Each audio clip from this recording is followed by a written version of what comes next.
Government నౌకర్ అంటే మనం ఎట్లా ఊహించుకుంటాం? మళ్ళా బ్యాంక్ ఉద్యోగం అంటే చెప్పనే వద్దు. ఎప్పటికీ సల్లటి ఏసీలో కూర్చొని కడుపులో సల్ల కదలకుంటుంటుందని చెప్పుకుంటాం కదా. కానీ ఇప్పుడు అట్లా లేదులా. మీ ఇంట్లో ఎవరన్నా బ్యాంకు నౌకరు కోతా అంటే చేతిలో ఓ కట్టే, ఓ పెద్ద హెల్మెట్, ఓ ఛత్రి ఇచ్చి తోలుండ్రి. దొంగల బాధ ఎక్కువైంది అనుకుంటున్నారా? కాదు, వీళ్ళు లోన్లు ఇచ్చిన వాళ్ళు డబ్బులు కడతలేరట. ఆ దెబ్బకు బ్యాంకుల నౌకర్దారుల బతుకు రోడ్ల మీద పడి అప్పులు వసూలు చేస్తున్నారు. చూడుండ్రి ఆ రికవరీ ఏజెంట్లు ఎట్లా పోతున్నారో. ఇగో ఈడ టోపీలు పెట్టుకొని చేతుల ఇంగ్లీష్ బోర్డులు పట్టుకొని రోడ్ల మీద పడ్డోళ్ళని చూస్తున్నారా? వీళ్ళంతా హైదరాబాద్లో ఉన్న ఇండియన్ బ్యాంకుల నౌకర్లు చేసేటోళ్ళు.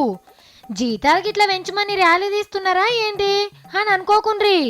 వీళ్ళ బ్యాంకుల అప్పులు తీసుకొని ఎగ్గొట్టినోళ్ళను బతిలాడేందుకు గిట్లా బయలుదేరిండ్రు. శనారం అవుతారన్నాడు. ఆనాడైతేనే అందరు ఇండ్లల్లో ఉంటారని పట్నంలా ఇంటింటికి పోయి తలుపు కొట్టిండ్రు.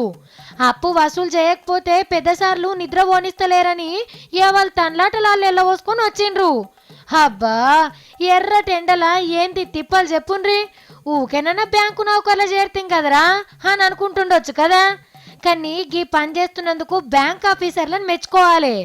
కానీ సార్లు ఇట్లా చేసుడే కాదు, దొంగ నోట్లను దొరకబట్టే మిషన్ లెక్క అప్పు కోసం బ్యాంకులకు వచ్చినప్పుడే మాల్యా లెవెలో మాసుంటో లెవెలో దొరకబట్టి మనసులో స్కానింగ్ మిషన్ ఒకటి పెట్టిండ్రు సార్ గేట్ కాడ.